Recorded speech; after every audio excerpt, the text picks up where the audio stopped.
June 12th, 24:38 Standard Earth Time, 3:13 PM. Vernon Tarr, a 36-year-old explorer, was scanning for undiscovered jump points in the Davian system. As he drifted through the void, the hum of his deep-range scanner was the only thing separating him from the absolute silence that surrounded him. The hum stopped, replaced with a worrying sonar ping. He had found something. Assuming it was just another explorer, Tarr's desire to find new jump points before anyone else drove him to take action. He opened fire. He wasn't going to be beaten, but this selfish desire to discover new worlds had in fact led to the discovery of much more than a single jump point. The ship he took aim at was not an explorer. It was, in fact, an alien vessel. This was way out of Tarr's expertise, and he knew it. He contacted UNE SOC, who rushed to the scene, enacting standard containment protocol and media blacks. The alien appeared shaken up and annoyed at being fired upon. TechDiv immediately began to develop a way to facilitate communication with this unknown entity. Whilst clearly in shock, he didn't feel much of a threat. He was amenable. He let them record some of his language, and scans were taken of his ship. In the days after this chance encounter, the UNE were alert but cautious in their approach, keen not to draw too much attention, as little was known at this point about this species and their intentions towards mankind. 2 weeks later, the aliens appeared again. This time it was them who established contact, and the UNE were better prepared. By now, a mode of communication between humans and this intriguing new species had been identified. This allowed them to finally learn their name, the Banu. But just who were they? Where did they come from? And more importantly, what did their intentions towards us mean for the future of mankind? Little is known of Banu history. The Banu have a shorter lifespan than humans, and the turnover of generations means that history is quickly forgotten. Their belief that one should always live in the present has created a culture that disregards facts of the past. To this end, whilst their technical knowledge is preserved, all of the facts, historical figures, key events, even their own homeworld remain lost, buried within the memories of those who created them.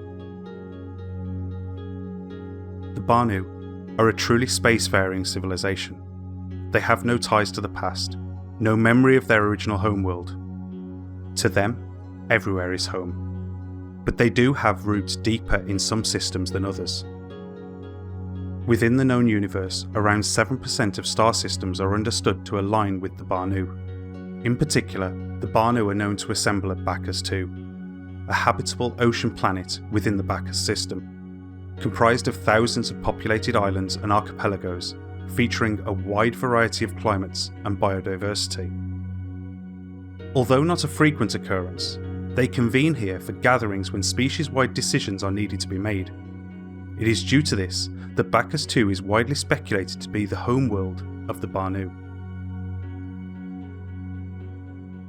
Known best for their industrious nature, Banu pride themselves on craftsmanship and business acumen. Human anthropologists theorised that early Banu societies must have grown around crossroads. Placing themselves along the confluences of travellers allowed them to maximise their exposure to goods moving around their planet.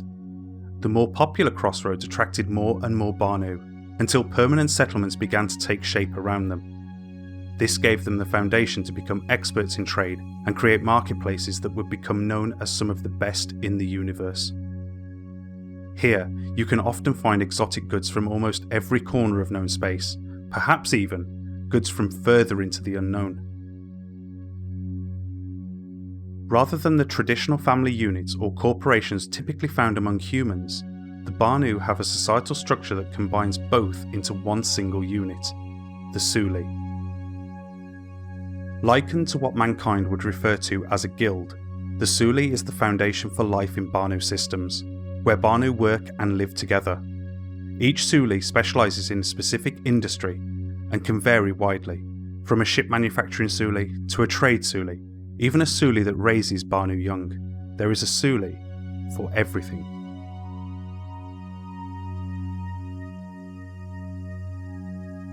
Banu don't spend all their time working and trading. With a strong belief that you should always live in the moment and focus on the present, they take their relaxation almost as seriously as they take their work.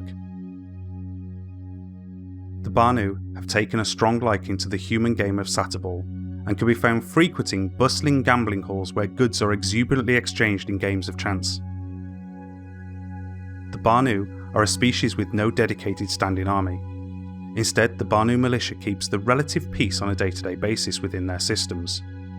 Their style of law enforcement has been described as somewhat fast and loose, with the militia comprising of volunteers and, intriguingly, other criminals who have been drafted in to keep a watchful eye. Suffice to say, this means there is a lot of crime. The lack of communication between the planets that have been colonised by the Banu, coupled with the UEE being unable to legally pursue criminals within their borders, makes the Banu planets a safe haven for criminals. So whilst many Banu will deal with you honestly, their lax view of crime has been known to get them into trouble. At the same time as their encounter with Tar, a group of Banu had gotten themselves caught up in an embezzlement scandal and were running from local officials. The UNE were keen to not enter into hostilities with the Banu and use the scandal to their advantage. They calmly diffused the situation between the two groups of Banu, which created just enough trust between the two species that relationships could continue to be built. In October of 2348, just 4 months after their first encounter together, a pivotal moment in this partnership was reached when the two races signed the first interstellar peace and trade accord. They began to trade technology and help each other expand into the universe. Shortly after this, the Banu developed the Banu Protectorate to bring together the Banu systems of Bacchus, Geddon, Gliese, Kins, Ophos, Tris, and Yulin. This allowed Banu control planets a way to collectively discuss issues impacting their species, such as the discovery of mankind, and a more formal way to define and protect their borders. The relationship between these two species has continued to hold strong. Although the Banu distanced themselves somewhat from the UEE during the Mesa era, they continued to trade during this time, and in 2800 were present when newly elected Imperator Marshal Leon unveiled the Ark, a new safe space where all species could come together without fear of harm, his attempt to make amends for the prior actions of the Mesa dictatorships. The Banu were invited to the unveiling of Project Archangel, mankind's plans to create a planet entirely from scratch, and were investors in the Chariot, mankind's failed attempt to travel through space faster than the speed of light. As trade between the two species grows, today many Banu are making products specifically to cater to human tastes. Numerous CAPSULE are constructing human flight-ready versions of existing Banu ships such as the Merchantman and Defender.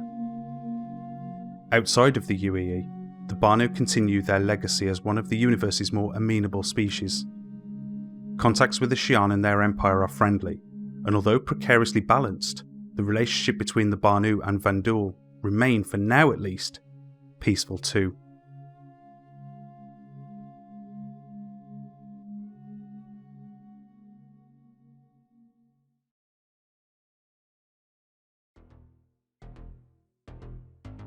Thank you very much for watching.